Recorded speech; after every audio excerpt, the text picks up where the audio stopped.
Olá, boa tarde. Foi retomada hoje de manhã a vacinação contra a Covid em várias cidades pelo país. Em Salvador, longas filas se formaram. A espera passou de 2 horas. O sábado marca a reabertura de restaurantes e parques. Desafio das autoridades é evitar aglomerações e fiscalizar o uso de máscaras. E ainda as ações solidárias para ajudar quem está passando fome durante a crise sanitária. O mutirão de limpeza no litoral do Rio Grande do Norte. E o mistério continua. De onde vem o lixo que se acumula nas praias?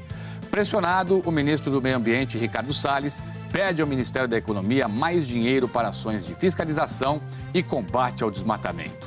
Militares da Indonésia confirmam o naufrágio do submarino desaparecido desde quarta-feira. E como vai ser a entrega do Oscar? Uma cerimônia presencial, mas dividida por vários lugares por causa da pandemia. O Jornal Hoje está começando.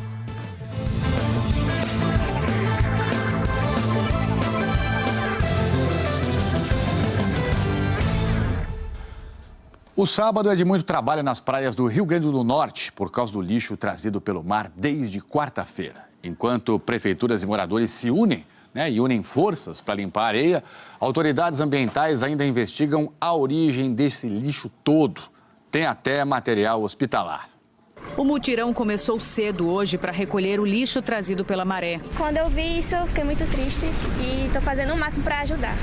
Na praia de Tabatinga, quase 2 toneladas de resíduos já foram recolhidas de ontem para hoje. Aqui em Nísia Floresta, funcionários da prefeitura e voluntários têm feito um trabalho diário de retirada do lixo da faixa de areia.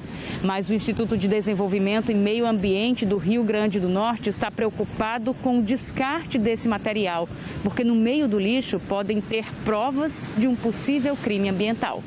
Esse recolhimento deve ser armazenado em separado em seus municípios, de forma que permita que as investigações posteriores possam identificar a origem desse material, entre outras ações e providências que possam ser necessárias. O lixo começou a aparecer na quarta-feira no litoral dos estados do Rio Grande do Norte e da Paraíba.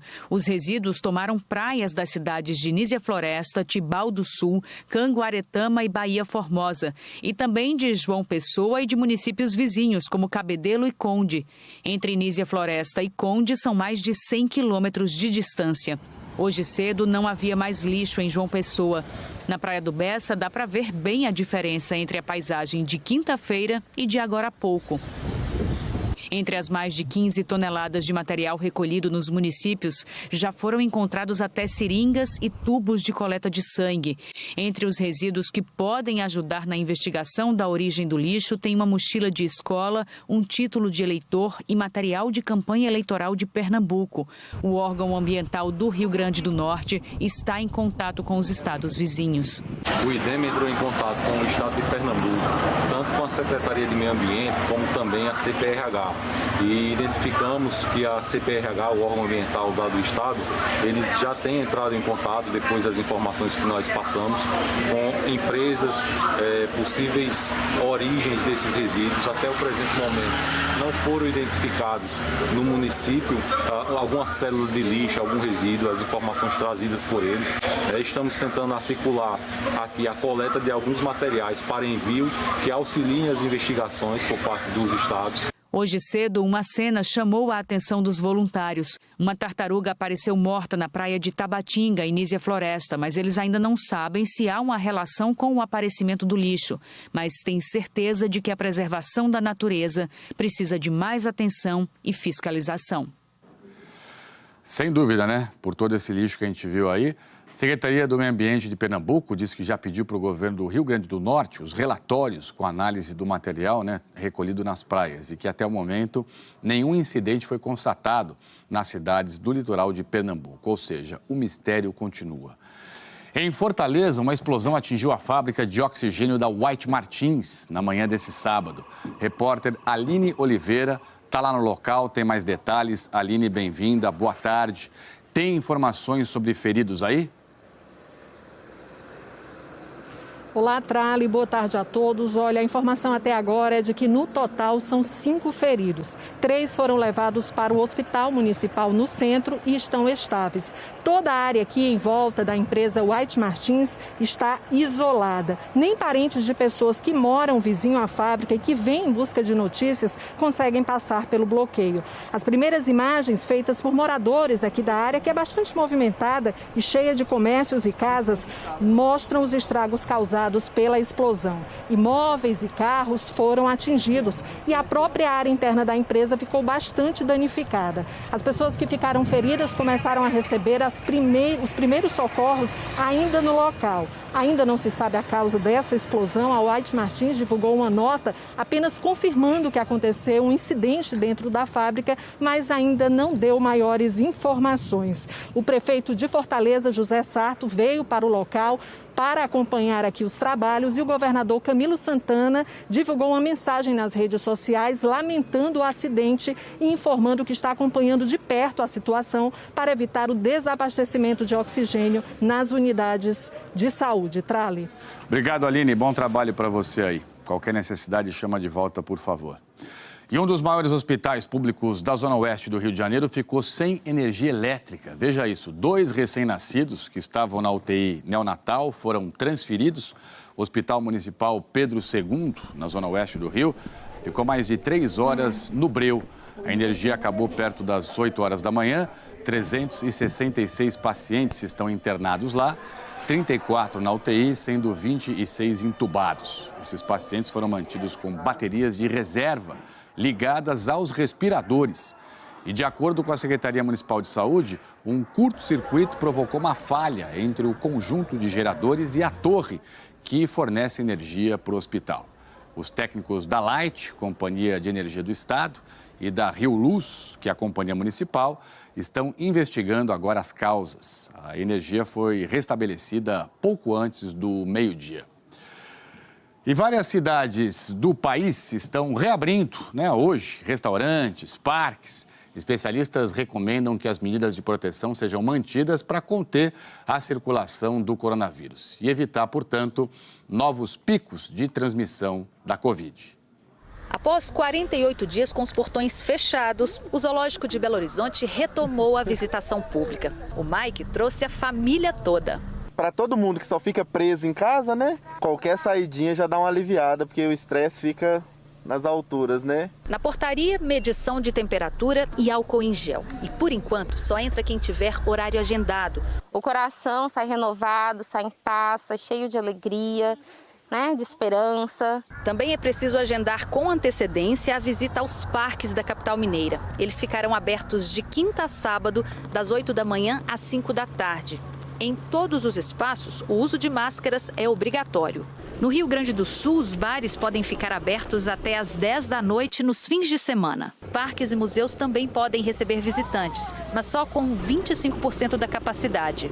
Com o mesmo limite de ocupação, 25%, o estado de São Paulo também reabriu hoje museus, teatros, cinemas, academias, salões de beleza, restaurantes e lanchonetes. Os estabelecimentos poderão funcionar 8 horas por dia, obedecendo regras de distanciamento e uso de máscara. Parques também reabriram neste sábado. Em Goiânia, o comércio não essencial passa a abrir aos finais de semana e bares e restaurantes têm permissão para música ao vivo. Aqui em Belo Horizonte, os bares só podem funcionar de segunda a sábado, de 11 da manhã às 4 da tarde. Música ao vivo e transmissão de jogos continuam proibidas. Teatros, cinemas e museus também permanecem fechados. Segundo a Prefeitura, os números da pandemia são monitorados todos os dias. E é a partir dessa análise que o Comitê de Enfrentamento vai avaliar a possibilidade de avançar um pouco mais com a flexibilização. Eu falo que a gente saiu de uma situação de um colapso agora para uma crise grave administrável. Mas que as pessoas têm que manter esses cuidados, que é importante para a gente proteger a população, proteger inclusive a vacina, diminuindo a circulação de vírus, esses vírus mutantes, para a vacina ter o seu efeito eficaz que a gente tanto espera. Todo mundo fazendo a sua parte, para a gente poder avançar e não ter que dar passos para trás, como já aconteceu outras vezes. No Rio de Janeiro, a Prefeitura liberou o acesso às praias, mas só em dias de semana. O Eric Rianelli está ao vivo aqui com a gente. Eric, hoje, portanto, não é para ter ninguém na areia, ou não era para ter, é isso? Bem-vindo e boa tarde. Oi, Trali, boa tarde para você, boa tarde a todos. Não é para ter gente. Mas o que a gente está vendo aqui na praia da Barra da Tijuca, zona oeste do Rio, é que tem sim muitos grupos, né, gente que decidiu desrespeitar essas regras, esse decreto da prefeitura que liberou a faixa de areia e o banho de mar, assim como os parques e as cachoeiras só de segunda a sexta. Feriado, final de semana como hoje, está proibido. Nesse final de semana, as feiras de artesanato voltaram a funcionar depois de ficarem suspensas por quase um mês. Bares, restaurantes e comércio em geral agora podem ficar abertos até mais tarde, 10 da noite, mas com capacidade limitada, no máximo 40% do público em espaços fechados. Boates, shows e festas continuam proibidos na cidade do Rio. A prefeitura explica que decidiu aliviar um pouco essas restrições porque caiu o número de pessoas procurando atendimento na rede pública de saúde. Esse decreto vale até o dia 3 de maio e a prefeitura explica que se o número de pessoas procurando os hospitais aumentar, as regras podem endurecer novamente. Então, todo mundo tem que fazer sua parte, diferente desse cenário que a gente está vendo aqui na Barra da Tijuca. Tralha, é com você. Valeu, Eric. Brigadão, bom trabalho. Que sábado lindíssimo. Olha que coisa linda lá no Rio. Valeu, querido. Um abração. Aqui em São Paulo, o sábado está sendo de muitas ações solidárias para ajudar as pessoas que estão passando fome durante a pandemia. São várias campanhas para arrecadar alimentos e voluntários se uniram para preparar a comida que vai ser doada. O dia de trabalho começou cedo, com todos os ingredientes separados. Aqui, a gente sai correndo, ó. Vai na feira, vai na xepa da feira, que às vezes encontra mais barato. Vai no sacolão no dia que tem a entrada de legumes e frutas, compra mais barato. A casa de uma moradora antiga de São Miguel Paulista, na Zona Leste, virou depósito. Enquanto não tem dinheiro para consertar o freezer, a geladeira da família tem que dar conta de guardar o frango e a carne. Tudo é comprado com doações. A gente fez um processo de uma grande vaquinha com uma arrecadação de um valor aproximadamente no ano passado de R$400 mil. E também a gente realizou a compra de mantimentos e fez muitas entregas de cestas básicas. Preparar as refeições é um desafio. Tudo tem que ser levado de carro para a comunidade Beira Rio, na zona leste de São Paulo. A Maiara empresta a cozinha de casa. Do mesmo jeito que eu preciso, tem gente que precisa mais do que eu. Então, a gente estamos doando e se doando também. Ela e outras 3 mulheres se viram no espaço apertado. Num fogão antigo e pequeno de apenas 4 bocas, hoje elas fizeram arroz, feijão, salada de legumes e linguiça. Aqui a cozinha ainda é provisória, enquanto o novo espaço não fica pronto. As entidades ampliaram as doações. Elas levaram outras 6 cozinhas para 3 comunidades carentes de regiões da cidade. Além de doar comida, elas criaram uma iniciativa. 11h30 da manhã, já está quase tudo pronto. Chegou a hora de montar as 115 marmitas. As famílias cadastradas para receber alimentação estão chegando. Não tenho emprego, não tenho a oportunidade que a gente tinha antigamente antes da pandemia. Hoje eu vou alimentar meus filhos e eu vou comer. É uma rede de solidariedade que se espalha em outras regiões. A Sônia e a Susan criaram uma campanha para arrecadar alimentos pelas redes sociais no bairro onde moram, na zona oeste de São Paulo. O momento gritou para a gente fazer isso. A gente tem visto muitas pessoas passando fome e a gente não podia dormir sossegado. E a maior surpresa foi o engajamento do bairro inteiro nisso. Foi uma surpresa maravilhosa. Em 2 semanas, elas conseguiram arrecadar 8 toneladas de alimentos e montaram mais de 600 cestas básicas, que foram entregues hoje para comunidades da região. A dor do outro está doendo na gente mais do que nunca. Então, saber que 680 famílias vão ter uma cesta acalenta o coração. Sim, é uma sensação muito boa. É bom demais, né? Parabéns para todo mundo. É o que eu sempre falo, é o povo ajudando o povo. Na página do Jornal Hoje na internet, você encontra detalhes sobre como ajudar no seu estado. Vamos juntos agora dar uma olhadinha na evolução da pandemia aqui no Brasil. Nas últimas 24 horas, 2.866 pessoas, infelizmente, perderam a vida, né? Para a Covid aqui no Brasil, de acordo com os dados divulgados no mais recente boletim do Consórcio de Veículos de Imprensa. Desde o começo da pandemia, já são 386.623 mortes no Brasil. Em 24 horas, você acompanha aqui comigo, 65.971 pessoas, né, tiveram casos confirmados de Covid. Total chegou, portanto, a 14.238.110 confirmações já, né, pessoas infectadas. A média de mortes está aqui para a gente ver juntos, 2.514, né, nos últimos 14 dias, aí, 2 semanas, é uma queda aí de 17%, né, se a gente fizer a comparação. É a maior queda na média diária de mortes pela Covid desde 11 de novembro. Mas fundamental lembrar, né, que apesar dessa queda, essa média continua muito alta, num patamar elevado. Média de novos casos por dia, está aqui para a gente conferir juntos também, 57.681 novos casos, está vendo? Na última semana, 18% a menos do que 14 dias atrás. Assim como a média de mortes, é uma queda, né, depois de um período de estabilidade aí em patamares muito elevados. Agora a situação dos estados para a gente acompanhar juntos aqui no mapa, né? Em vermelho estão 2 estados que tiveram alta na média móvel de mortes, Pará com 46% e o Acre com 27%. Em amarelo, estabilidade, temos, portanto, 10 estados e em azul, queda na média móvel de mortes, 14 estados e também o Distrito Federal. As maiores reduções foram no Paraná, com 42%, e Roraima, com 34%. A vacinação contra a Covid foi retomada hoje em várias capitais, depois da chegada de novos lotes. Em Salvador, filas quilométricas para tomar a segunda dose.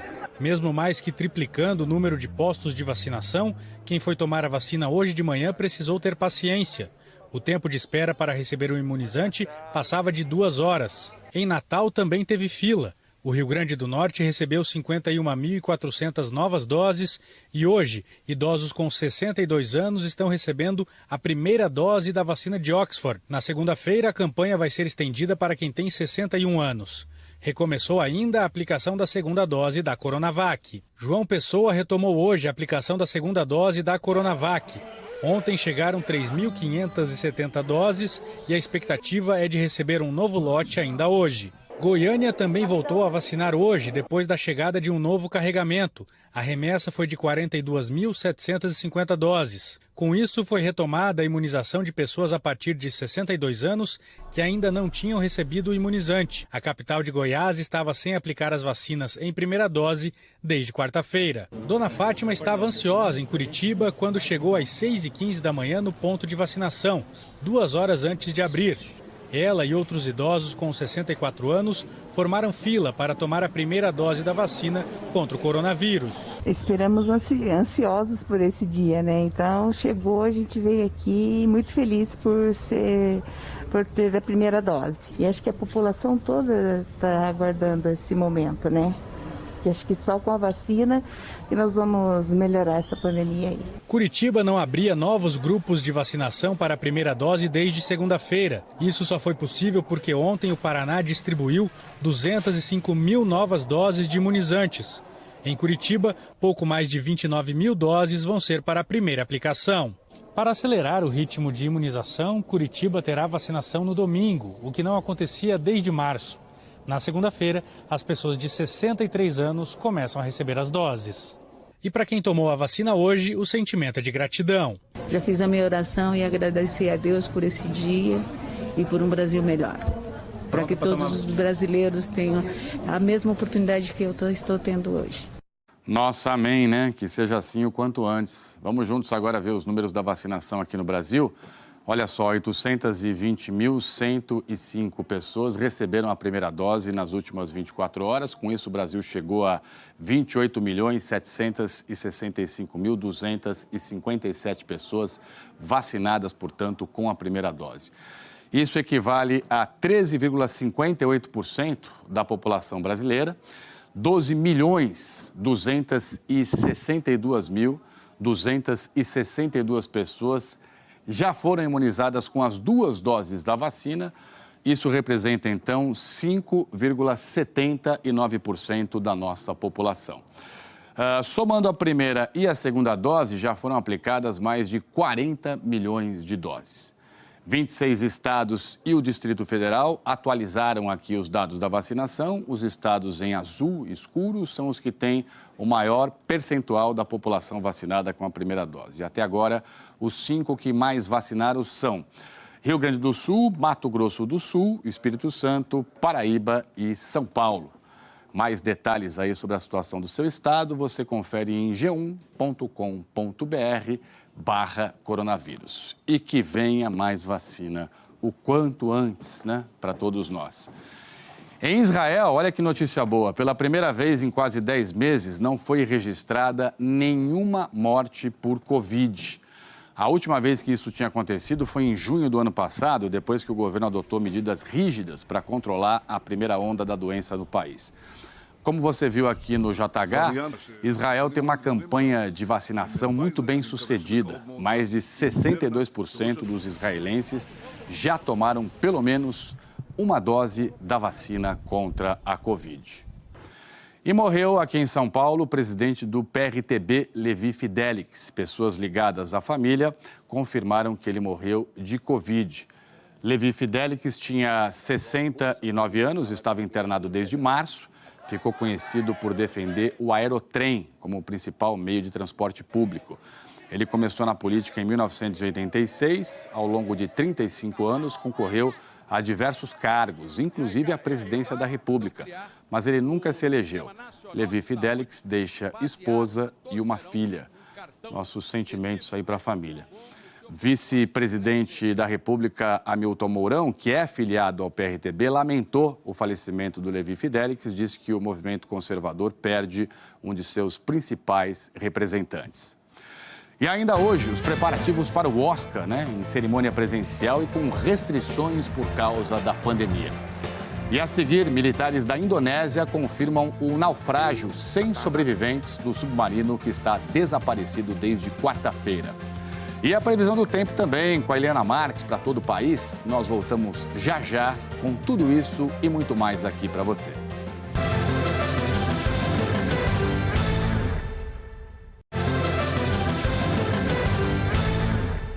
Estamos de volta, ao vivo aqui, sempre com você. Ministro do Meio Ambiente, Ricardo Salles, pediu para o Ministério da Economia dinheiro para recompor o orçamento da pasta. O presidente Bolsonaro cortou 240 milhões de reais que reforçariam as ações de fiscalização e combate ao desmatamento. O ministro Ricardo Salles pediu mais dinheiro ao Ministério da Economia. No documento, o ministro alegou que tem priorizado as unidades executoras das políticas públicas ambientais, em especial o IBAMA e o Instituto Chico Mendes de Conservação da Biodiversidade, o ICMBio. E pediu 270 milhões de reais em créditos suplementares, sendo 72 milhões para o ICMBio, para recomposição orçamentária, 56 milhões para o IBAMA, também de recomposição, e 142 milhões para ações de fiscalização. Dinheiro que, se for liberado, deverá ser usado para atividade de fiscalização, prevenção e combate ao desmatamento ilegal e aos incêndios florestais e monitoramento ambiental, além da manutenção das unidades de conservação. O pedido do ministro foi feito justamente na semana do encontro da Cúpula de Líderes sobre o Clima, quando o presidente Jair Bolsonaro prometeu dobrar os recursos para a fiscalização ambiental. O problema é que as contas estão no limite. Ao sancionar o orçamento, o governo precisou vetar e bloquear recursos para que os números fechassem. No Ministério do Meio Ambiente, o valor de 2,6 bilhões de reais para a pasta foi preservado, mas houve cortes de 240 milhões em emendas parlamentares. 11 milhões estavam destinados especificamente à fiscalização ambiental. Com esses cortes, o Ministério tem agora 135 milhões de reais para as atividades de monitoramento e preservação. Para a especialista em políticas públicas do Observatório do Clima e ex-presidente do IBAMA, o discurso do governo é contraditório. Não adianta prometer em um dia dobrar a verba e no outro cortar. Esse dinheiro, no cômputo geral do orçamento da União, é muito pouco. É muito pouco. No geral, ele é o 2021 é o menor orçamento das últimas 2 décadas. Que esse pedido seja levado a sério e que esses recursos sejam direcionados ao IBAMA e ao Instituto Chico Mendes, porque é assim que é o correto e esses órgãos precisam, eles estão trabalhando com recursos insuficientes, totalmente insuficientes para dar conta de suas tarefas institucionais. O Ministério da Economia ainda não se manifestou sobre o pedido do ministro Ricardo Salles. Ainda sobre meio ambiente, uma pesquisa da Universidade Federal da Paraíba mostra as consequências do aquecimento global para os corais no litoral do estado e a capacidade que a natureza tem de recuperar, quando deixa de sofrer agressões. Quem vê a paisagem do litoral de João Pessoa não diz nunca que aqui existe um problema ambiental. Mas quando a maré fica mais baixa e os recifes aparecem, as pesquisadoras conseguem ver o branqueamento dos corais. O branqueamento é o resultado da expulsão de uma microalga que vive em conjunto com os corais. E essas microalgas são responsáveis pela alimentação dos corais e o oxigênio que ele necessita. Então, quando ele perde essas microalgas, eles ficam branco porque o tecido do coral é translúcido e fica demonstrando o esqueleto. O problema é causado principalmente pelo aquecimento global, que aumenta a temperatura do Oceano Atlântico e expulsa essas algas tão importantes. No início do ano passado, a situação ficou ainda mais grave e o branqueamento aumentou. Mas agora uma notícia animadora. Dos 1.000 corais analisados, 40% se recuperaram no período de 6 meses. Os pesquisadores atribuem a melhora à temperatura da água que voltou ao normal e também à redução do movimento de barcos e do derrame de óleo durante a pandemia. O movimento de turistas no local diminuiu e os corais ainda ficaram livres de serem pisoteados. Os recifes de coral ainda formam uma barreira que contribui para diminuir a força das ondas que chegam até as praias. Esse aqui é considerado o segundo ecossistema mais produtivo do planeta e também é responsável pela geração de grande quantidade de oxigênio. E toda essa riqueza de biodiversidade está espalhada em quase 3.000 quilômetros do Brasil, principalmente no Nordeste. O estudo feito em João Pessoa reflete uma situação que acontece em boa parte da região e mostra que o cuidado com os corais é urgente. Os recifes de coral, eles crescem numa média de 1 centímetro por ano. Então, assim, quando você observa a amplitude desse ambiente, aqui você pensa quantos milhares de anos que isso levou para ser construído, né? E um pé que pisa, uma âncora que passa. Então, se destrói muito fácil. Por isso, o turismo descontrolado nessas áreas também afeta o ecossistema. Nós temos aqui ambientes que são maravilhosos, que podem sim ser explorados turisticamente, só que é preciso haver uma conscientização sobre o que está acontecendo com esses espaços para que haja um ordenamento dessa visitação. É o que os especialistas sempre falam, né, Eliana Marques? Você fazer aquele desenvolvimento sustentável. Você cuida, preserva e com muito cuidado você estimula o turismo local, o trabalho, os empregos, quer dizer, e assim o país cresce sem destruir a natureza. Exato. Boa tarde, bem-vinda. Obrigada, Trali. Boa tarde para você, boa tarde a todos. Tá menos frio? Está menos frio aqui em parte do sul, também em parte do sudeste e hoje pode voltar a chover na maior parte da região sul. As imagens de satélite mostram nuvens. Aqui no oeste do Brasil é o que a gente vê colorido, né? Também entre o norte e o nordeste por causa da zona de convergência intertropical e também dessa área de baixa pressão atmosférica no Paraguai, aumentando as instabilidades. Tem possibilidade de chuva forte nessas regiões, Corumbá, Mato Grosso do Sul, Foz do Iguaçu, Paraná, Uruguaiana, Rio Grande do Sul, também no oeste de Santa Catarina, que não está aqui.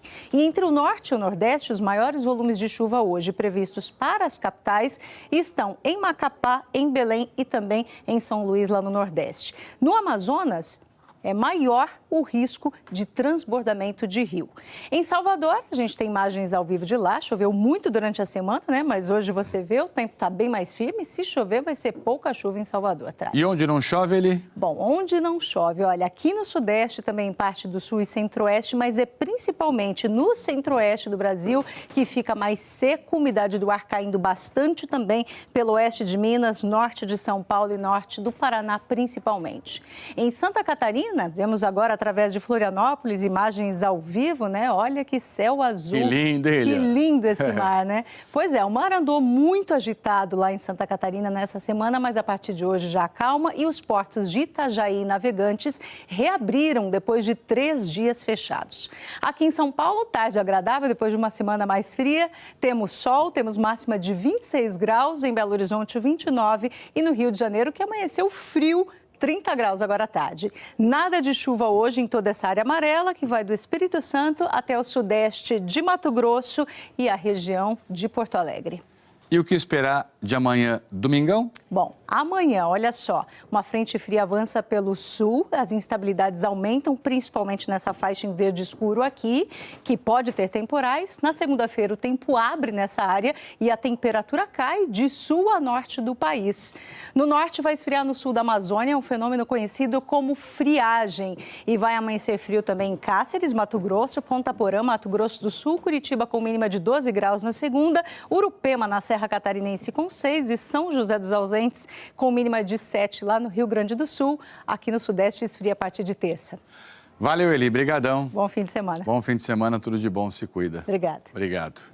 Autoridades da Indonésia confirmaram hoje que aquele submarino desaparecido desde a última quarta-feira naufragou, infelizmente. Os militares disseram que as equipes de resgate encontraram destroços e que um scanner detectou o submarino a uma profundidade de 850 metros, o que está muito além do seu limite. Não há esperança, portanto, de encontrar com vida os 53 tripulantes que estavam a bordo. Com a perda de energia no submarino, a reserva de oxigênio é de apenas 3 dias e teria acabado nas primeiras horas deste sábado. O submarino de fabricação alemã tem mais de 40 anos, mas passou por uma reforma em 2012. A tripulação deixou de fazer contato quando fazia um treinamento perto de Bali, na Indonésia. O trabalho das equipes de resgate continua por lá.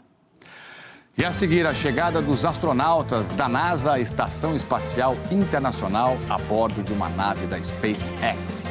E como é que vai ser a entrega do Oscar amanhã? Cerimônia presencial promete ser com o glamour tradicional, mas com restrições por causa da pandemia. Todos os detalhes você confere já já.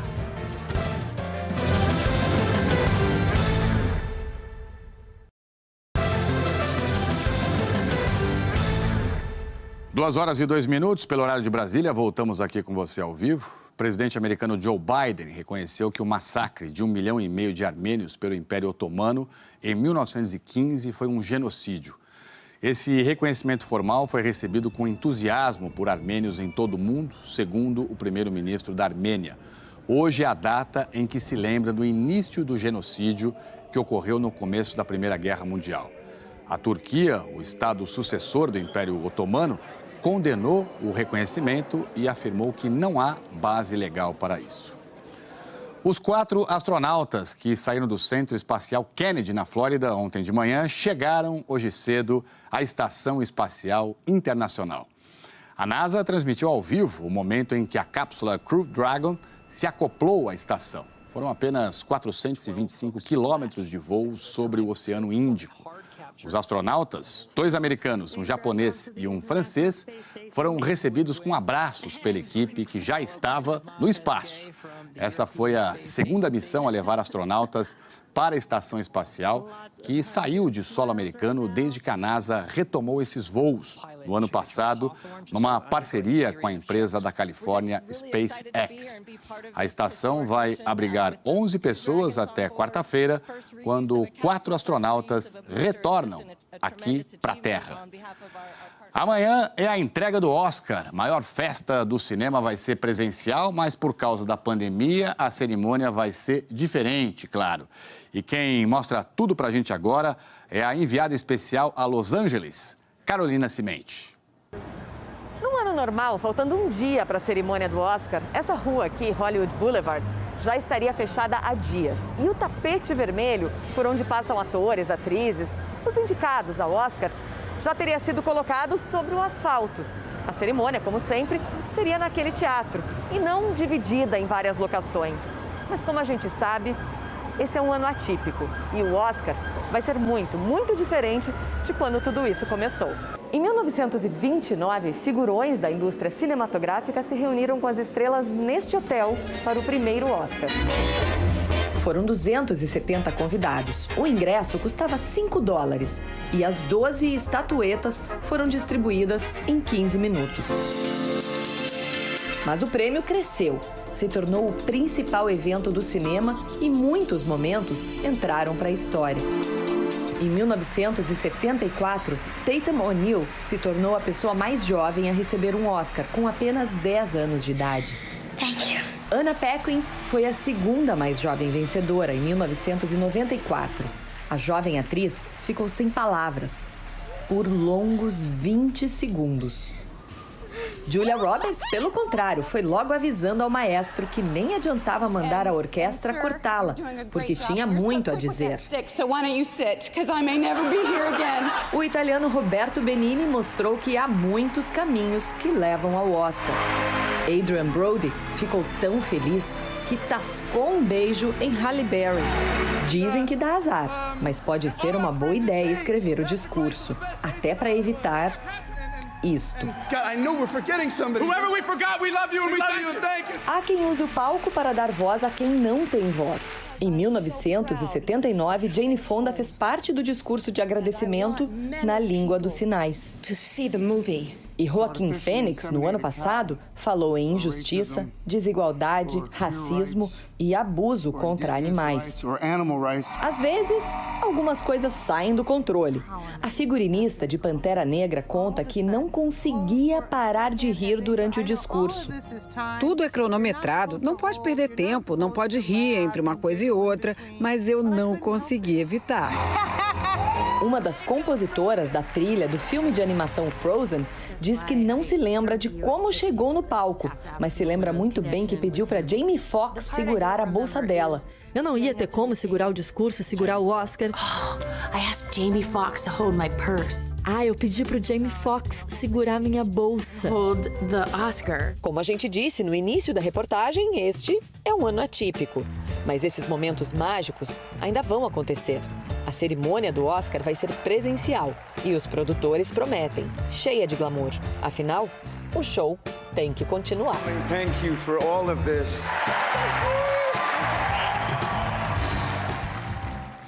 Haja coração. G1 e Globoplay transmitem a cerimônia do Oscar amanhã, domingo, desde o tapete vermelho, a partir das 7h30 da noite, horário de Brasília. Aqui na Globo, a transmissão começa depois do Big Brother Brasil. Jornal Hoje termina aqui. Muito obrigado pela sua companhia. Outras notícias você confere logo mais no Jornal Nacional. E para rever nossas reportagens, basta dar um pulinho lá no Globoplay, tá bom? Muito obrigado, fique em paz, se cuida e até segunda-feira.